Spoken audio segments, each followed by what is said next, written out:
My name is Ben Majchrzak. I am the senior audio engineer for the NBA on NBC. I'm also the show's lead designer, and let me show you where we're hiding some microphones over here.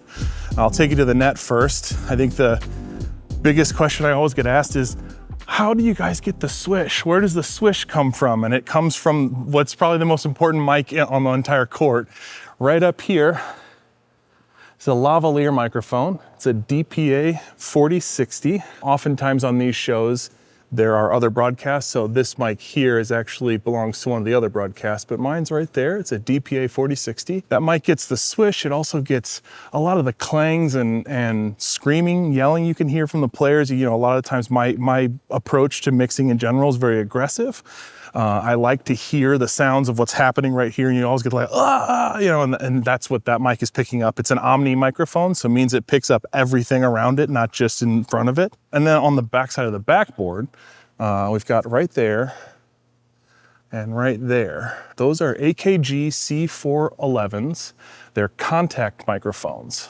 Inside the housing there is a microphone. It's very much more for, like I said, the thump or the rumble of the ball off the board, or even on a dunk or something that hits off the rim as well. And then the cable, basically, you know, we hide all of the cables. It runs all the way down on the top side of this, all the way back to where we plug everything in. The next up in line here is actually, if you look straight up, we've got this one here, and then on the other side, same position, there's a second one. Those are Sennheiser 416s. And that's what we're using to capture a lot of what I call run up, which would be the players running towards the net. You know, the sound of the ball bouncing, the sound of feet, the squeaks. 70–80% of the game is played right here in this area of the court on both sides. So the combination of those mics and these mics are really the biggest part of what you're hearing most of the time on a broadcast. So right here, it's kind of hidden. So that is an Audio-Technica Dante PCC. It operates in stereo, mid-side to be specific, and we use that to basically capture everything that's happening directly in front of the net. And I've found, pickup-wise, it tends to pick up till about here, which is great, because between the two 416s and that, I really have full cover. We call them the key mics, and this is the key area of a basketball court. It covers probably 60% of the area. You're never gonna get everything. I mean, that's the goal, right? But you're never gonna get everything. It's loud, the PA's going the whole time. The ball isn't always being bounced. Sometimes it's passing the air, so you're not gonna hear that either. And then we use this mic here. This is one of our handheld cameras, and this is a Audio-Technica long stereo shotgun. And the idea being that I can use that to fill gaps, because that camera is always following the ball. We use all of these in combination. I'm tracking the ball the whole time, and I'm basically opening up all of the mics really. I open them all up at the same time, and we keep the nets closed until there's a shot. So that's kind of that's how we capture on both sides of the court the entire 3-point, our key area, I guess is what we call it. Part of our crowd mic setup, on the back of each basket, we have Audio-Technica 4050. Those are multi-pattern condenser mics. We have ours set to cardioid, so basically just to pick up anything that's directly in front of the mic. And we use it, I call it my low crowd setup, right? So I have crowd mics in different areas of the arena. These are our low crowds. We have another mic, stereo mic on a camera on this side of the court, up about halfway. And then we have another stereo mic on that side of the court, up a little bit higher. So, you know, a lot of what I wanted to do when I got this role was to try and capture something that I felt like was maybe missing or just not always there in a lot of the NBA broadcasts I was watching, which is, we call this the far side of the court, right? There's not a lot of places to put mics. There's not a lot of cameras over here. Where I've landed is 3 microphones over here. All of them are Omni lavaliers. They're Sony ECM 77s. I've got one right here, hidden, but it's right there. And then right here. The idea isn't really to get it as like a bench sound. It's more to capture, literally, it's more to capture the ball when it's over here. I've always felt like hearing dribbles and getting this side of the court has been tough, like I said, because it's hard. There's not a lot of places to put microphones. This is really the only place that you're allowed to. And so I tie them all together as a left, center, and right, and I open them all up at the same time. And you basically, the idea being to try and capture people going down the court in, more in stereo. You'd be surprised at how many times the ball will come out this way, and you get a person running past it, or so you get a lot of cool stuff out of it. But that's all I'm doing over here. Like I said, that's really just because I want to get that that sound of the ball coming down the court when they're on the far side as opposed to the near side, which I'll take you to now and I can show you. We mean far side because the camera would be up there. Right, sorry, so yeah, we do everything from way. perspective of where our, what we call our game camera. So that's the main camera you're usually watching on television that's following the action from left to right. So this would be the far side, and then where our booth is, where I'll take you next, is what we call the near side, essentially. And are you doing anything over here? Because I see the reporter Yeah, so that's stick. a backup. That's a backup microphone for our reporter. Our reporters are all wireless. They're all on RF microphones for these games, but you have to have something hardwired just in case, God forbid, something fails or a battery dies or you have issues on the air. So these are the mics we use. This is the Shure Axient gear. It's the KSM-8 capsule on a Shure Axient body. You know, the thing about basketball is that pretty much everything you see on TV is on the court. It's right here. And so there's a lot of even sound that comes into my announcer's microphones too. And on this near side of the court, we have a camera that's right here, a long shotgun on it. And this is one of the best mics I have on the court because it's so close to the action and they follow the ball brilliantly. All our operators are great. So it makes it easy for me to pick up pretty much everything that's going on. In case they don't for some reason though, I do have a few other mics over here. So you can see this here. I have one here. Those are also Audio-Technica Dante PCCs. They're mono, so it's a left and a right. Underneath the table here, I have another one of those stereo mid-sides. And basically they're doing the same thing that the far side's doing. It's a left, center, right perspective of what's happening on the near side of the court. Because again, we aren't able to get them super close to the court. So I really rely heavily on the ball being right here, essentially. And when they are, you get a ton of bounce and foot stomps, and you can hear all of that. So here's our announce booth. They're gonna all be using, these are Sennheiser HMD 27s announce headsets. So they're on here like this. You see them on pretty much every broadcast you would watch. There are different models. I prefer the HMD 27. Our entire show runs on Dante. So what this Ethernet cable is doing is it's not only powering this box, it's also taking out of this box the output of the microphone, the output of these talkback buttons here that allow the announcers to talk to the truck. Frank is our producer. That's obviously me, the A1.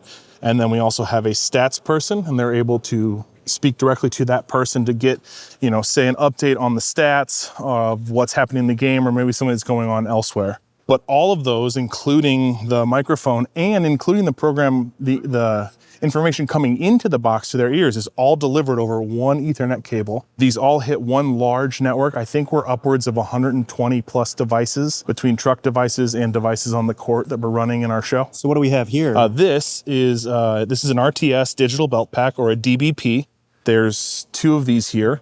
This is for our stage manager, and this belongs to our statistician or our stats person. So when you're mixing, it sounds like when you're in your default position, like in the game, obviously you're queuing up music, you're doing things, but it sounds like you're probably just writing a lot of... Yes, it's a lot of back and forth. Mics. It's the combination of the floor mics and those 416s that I showed you that were up top, and that's essentially what I'm writing is near center, far center, left and right. It's 4 faders, and then I have the nets on their own faders as well. And you're just watching it from perspectives that the director's calling. I honestly, no, I'm really watching it from where the ball is, right? So my fingers are an extension of my eyes, essentially. When I see the ball go from here to here, I'm going left to right with my fingers. The idea being that I want to track that ball all the way down the court and all the way back and wherever it is, far side, near side. That is essentially my main goal, is get the announcers where they need to be quickly so that I don't have to worry about them anymore and worry about the effects all the way, the sound effects of the court, essentially. That's for our studio show. I don't mix that show. It goes back to Stanford, but I can tell you a little bit about it if you'd like. What is the difference between what you're doing here and what a studio show is? For lack of a better explanation, they're doing full analysis of what's happening tonight. They're looking around the league at other games. But the way that NBC and a lot of networks do their studio shows now is called a REMI, or a remote broadcast. So in my case, I'm in charge of setting these mics up and managing them, but I ship them all back to a studio in Stamford, Connecticut, which is where you've been there actually for the Olympics, which is where NBC's headquartered. And there's another mixer like myself who's in Stamford who's actually mixing those mics and putting them out on the air. I'm not in charge of the mix for that show. Do those mics still run through your truck? Yes, they do run through my truck in this scenario. Not all shows do that, but in our scenario, we are in charge of running them all through the truck. I send them back to Stamford on a transmission line. That's 16 channels of audio married to a video source, and it gets sent back via transmission path over fiber, usually fiber optic cable. So I'll take you out to the truck. If you want to head that way, we'll go out this way. This is also a side of the show that most people don't see. I feel like the back side of the stadium. This is where we live a lot. People get overly excited. They always ask me, oh, you get to see the players. It's like, I don't almost ever get to see the inside of the stadium at all, really, unless we're setting up. Once the game starts, I'm stuck in a truck outside.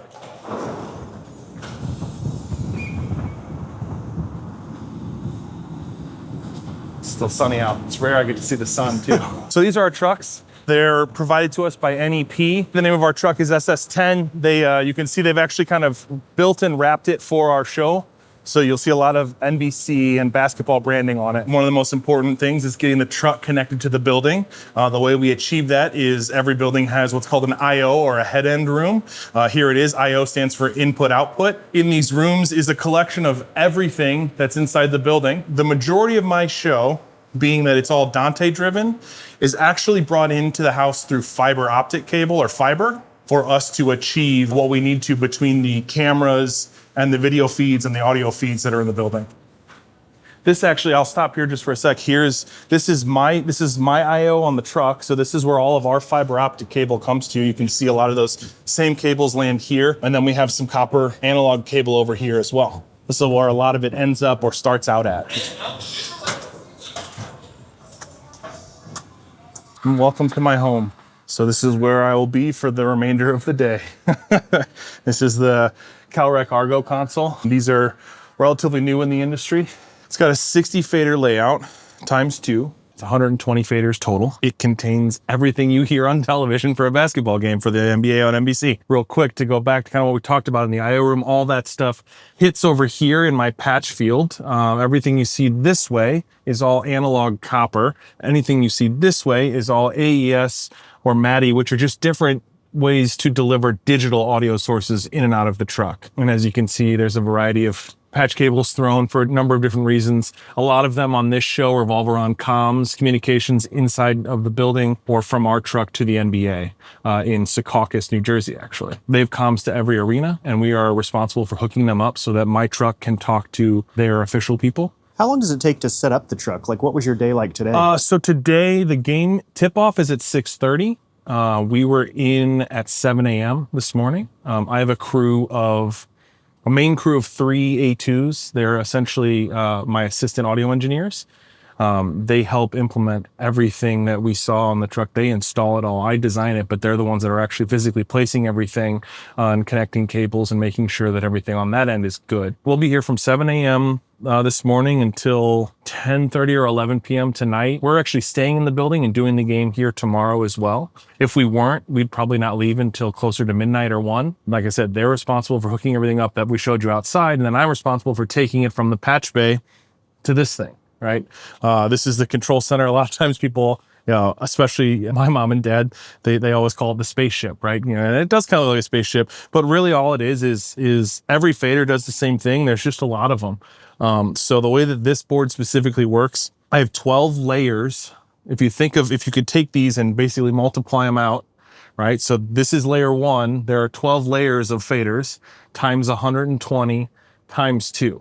All of these faders have an A and a B. So when I hit this button here that says B, it goes to a secondary fader, and those are all layer 1 faders. When I hit this, that takes me to layer 2. You see the faders have moved. We're now on layer 2. They also have B layers. We have different transmission paths that go to different places. So it's a lot to wrap your head around, My approach is often less is more when it comes to faders. So for the show, I would say that I'm basically mixing here. And what this is these are all of my effects mics. So as we were talking about on the court, I have a fader here and here for the left net and the right net. And that's as you're looking at the court from our game camera. Then left key, which is the 416s, the PCC on the floor, and the handheld camera that we showed you out there, all there. And then the right key is the same thing on the other side. And then far center is those lavs, the Sony 77s I showed you in the scorer's table. And the near center is the handheld camera that's there, as well as those 3 PCCs on the floor. This one fader here is controlling mics on this second layer here. So here's a copy of that fader. And it's these two faders here. That's the 416s I showed you. And that's that Audio-Technica stereo PCC. And then on the top layer, it's also controlling over here.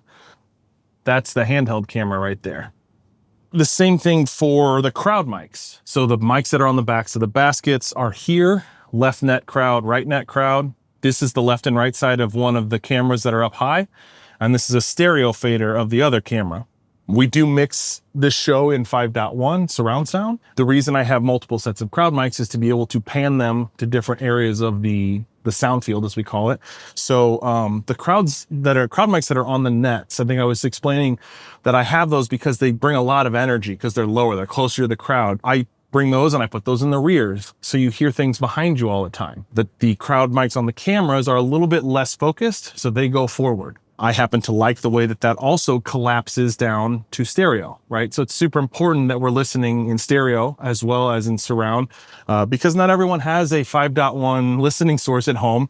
The surround bars that are out the sound bars that are out here, they do a really nice job. But still, I have to remember that some people are still listening on their phones. Some people are still listening on TV speakers or on headphones. A lot of people are listening on headphones, I think. And so I'm constantly double checking to make sure that the way that everything, what we call folds down to stereo, makes sense and works. All of the effects that are on the court, all of them are in the front of the mix. Like the shotgun mics I showed you, the net mics, all of that is basically in the front speakers. It's in what we call the left, right of the mix. And all of those mics, the crowd mics, the court effect mics, all of the bounces, the squeaks, everything you hear comes to this fader right here that says effects to air. Oh, so you pretty much call all of that court stuff effects. Yeah.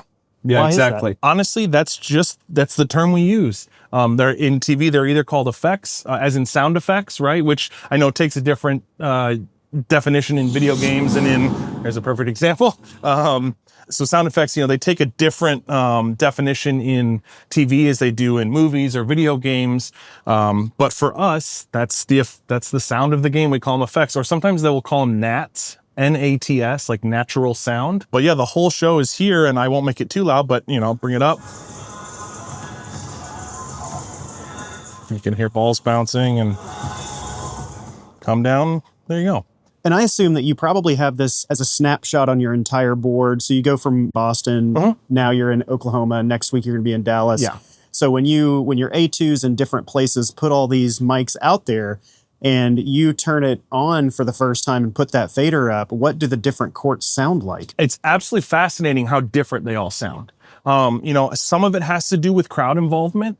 The crowd here, especially in Oklahoma City, this crowd is crazy loud. They get really into it, and it's fun, but it's also a massive challenge for a mixer to be able to get everything to cut through. Whereas let's say like San Antonio, which also has a really great crowd, but that building doesn't have a lot of acoustic treatment in it, is what I've been told from some people who are more in tune to the design of it. And it has a weird resonance to it. There's a weird thing, a buildup that happens in that building. Some of the buildings, the way the PA is aimed affects my mix more than others. It's just how it works, but it's a challenge. Every building is slightly different. The only thing that doesn't change for me though is the build of the desk and the effects mics that I put out. It's the same show design no matter where we go. It's just going to sound a little bit different in every building. This is where the announcers hit my desk. I always lay out my console like this so that the announcers are here and the effects are here. Because like I think I was saying on the court, my approach with announcers is basically I want to leave the fader, at 0 or 5 or wherever it is. I just want to leave it. And I want it to stay there the whole game so that I can focus on mixing the effects over here of the ball going left and right. And like I said, all of that goes here to these groups and then leaves the console and goes out to your TV. I mean, it's a very oversimplified way to do it, but that is essentially the signal flow of these faders. Everything on the right side of my console is all of our tape playback devices. So on this show, depending upon the night, we can have anywhere upwards of 15 tape machines. That could be replays, it could be highlight packages. Whenever you're watching a game and they go, hey, let's take a look back at, Shay's night tonight. And we roll back, you see a bunch of different plays from throughout the night. That's coming off of one of these machines. And then what I'm doing with this fader here that says music is I'm basically then rolling a music cut from a playback device that I have, and it plays out the music that you're listening to underneath. So I'm then blending these two faders together to create what we call a highlight package. And then the announcers are going to talk on top of it. And so if you heard the game being called, it would be like ready gold, gold, ready silver, place, take, Yep. laser, ready A, take, X. Is that how that works? Yes, it is. And when you're in a truck during a game, especially in the audio room, it sounds like chaos. It's chaos. It really is. Like, because I'm listening to at least 3 voices at a time. And the game, plus the announcer's voices. And those 3 voices I'm listening to are the producer, the director, and the AD, or the associate director. All right, so do DraftKings. Take 7 to my ground. All right, E2 is in the car. Ready to Where are they coming from? They're all coming from a room next door to me through, they're all wearing comms headsets. Those microphones on their headsets hit the analog patch field and then hit my console. And then I basically take them from the console and put them in speakers above me so I can listen to them while I'm also listening to speakers in front of me mixing the game. What does mixing your first kind of major professional sports game feel like versus now? The first ever game I mixed was a college basketball game at Georgetown University in Washington, D.C. College basketball at the level that I was doing it at, those are some of the more simple shows we do in television. But that day I still missed my lunch. I had to work. I worked basically the entire day. I was stressed out. I was sweating bullets. Barely got on the air. And now, I'm walking in casual. I'm having fun. I'm giving people hugs. Now I'm able to think about,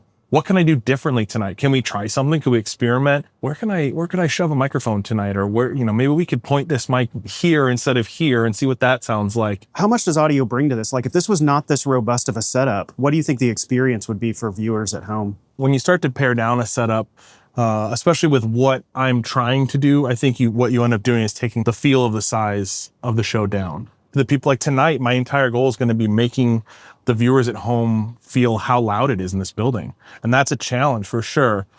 But it gets so, I've said it a bunch, but it gets so loud in here and these fans are so into it. I think you would lose that when I start to pare down, 2 mics and a few mics on the nets and maybe 2 crowd mics. You're just not going to get that big of a feel. I feel like this is probably one of the more controversial things in mixing, because everybody has a different approach and the people at home have wildly different opinions about it. I personally, I want you to feel like you're in the ball. So I will admit that sometimes my mix might feel a little video game-ish to you. It might, because I'm cranking the nets. I'm trying to get as much out of every microphone as I can. I want you to feel like you're standing at mid-court and they're running past you. I don't want you to feel like you're sitting courtside or sitting by my cameras or even I want you to feel like you're in the ball. That's what I'm going for every night. Why have you decided to devote your career and your life to sound? I think it all started when I was in high school. I'm a musician. I was in bands, a little 4-track making records and realizing how cool and fun that was. And then you start to dig a little bit deeper and I got an 8-track recording thing. My local venue was looking for a sound person, so I took that gig. I developed a passion for it. There's no real rhyme or reason to it. And when it comes to TV, I don't know, something about it makes sense to me. Like the way, the approach, the build and the constant sort of variety of every building being different and every night being something new. I love that. I think it's a rush that I sort of like search for every night.